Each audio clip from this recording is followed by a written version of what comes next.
Time now for the morning rush. Shocking cell phone video captures a boy hitting a girl repeatedly. This was at an Albuquerque middle school. Now, these images are hard to watch. This was on Tuesday at George I. Sanchez Collaborative Community School. Reports say that the attack was so severe that the girl had to be taken to the hospital. APS tells us that they are aware of the incident and taking appropriate action.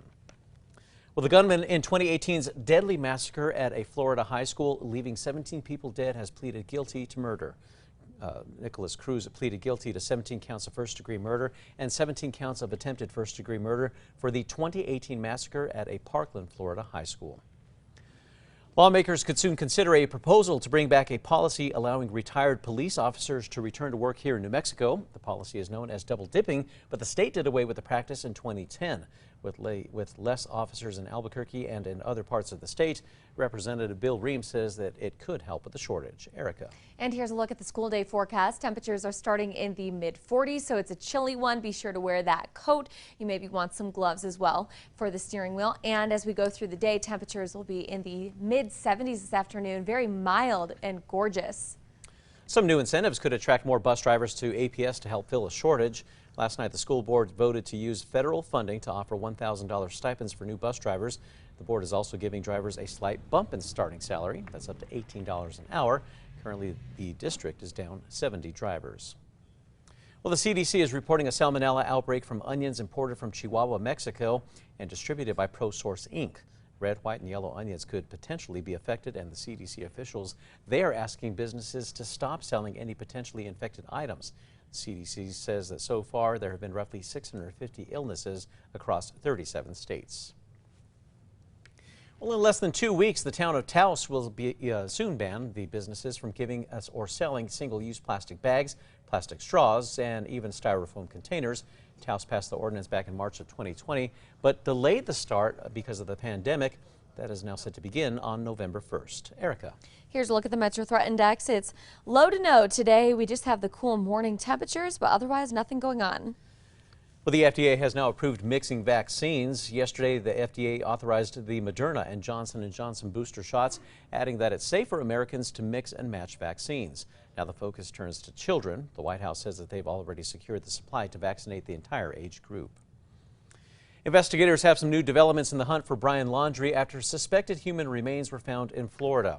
The remains were found yesterday in a wildlife preserve south of Tampa, along with his notebook and backpack. Laundrie is a person of interest in the death of his fiancée, Gabby Petito. The FBI stressed that it has yet to ID the remains. Some New Mexico farmers are struggling now to get pumpkins and even supplies this year. Farms simply don't have enough hands to get pumpkins harvested in time, and the pumpkins will be left in the field for livestock to eat. Other farms are unable to supply enough pumpkins because of the drought. Erica. All right, let's get a look at that morning drive. Here's a look at the traffic maps. There is an accident on Avenida Cesar Chavez near I-25. Drivers should avoid this area, and you can take a look at Tracker actually in that area traveling south on I-25, and as you can see, things are moving slow there. Well, if you want to see the world and you've got a lot of time and cash on your hands, this might be the vacation for you. Royal Caribbean International Cruise Line announced that it will set sail for 274 nights. Well, that trip includes stops in Morocco, Japan, Greenland. That's just to name a few of them. But the trip won't come cheap. Rates for the fall cruise start at around $61,000 a person. Time now for the 5 facts. At number 5, a city parking officer was writing tickets while his own city van was parked illegally. A passerby snapped this photo downtown and posted it to the city's 311 app. You can see the parking division van parked in the crosswalk. City parking manager Jeremy Kaiser admits any other vehicle parked that way would have been cited. Kaiser is taking the opportunity to give his team a refresher. And number 4, lawmakers could soon consider a proposal to bring back a policy allowing a retired police officer to return to work. With less officers in Albuquerque and other parts of the state, Representative Bill Reams says that it could help with the shortage and bring more representatives, or rather officers and experience, to the force. Under Reams' proposal, retired officers would have 2 options. That's to collect a pension and a paycheck at the same time, or suspend the pension and then collect a higher one once they retire again. And at number 3, we're warming up by several degrees today. We'll make it back into the 60s, 70s, and 80s across the state. The warming trend will continue into the weekend. And number 2, a grandmother charged in the death of her young granddaughter is being released from jail, but under specific rules.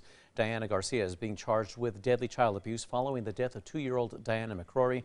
Prosecutors say that the girl's father, Michael, beat the girl to death, and they say that his mother, Diana, knew about the ongoing abuse but never reported it.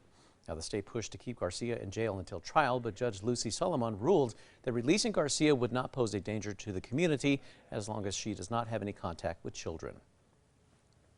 And at number one, shocking moments unfolding in the hallway of an Albuquerque middle school. A cell phone video captures a boy hitting a girl repeatedly, even as she tries to walk away.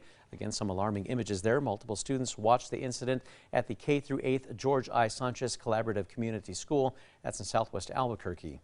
Reports say that the attack was so severe that the girl had to be taken to the hospital for treatment. Parents say that it is not the first incident at the school. Now, in a statement, APS tells us that they are aware of the incident and taking appropriate actions.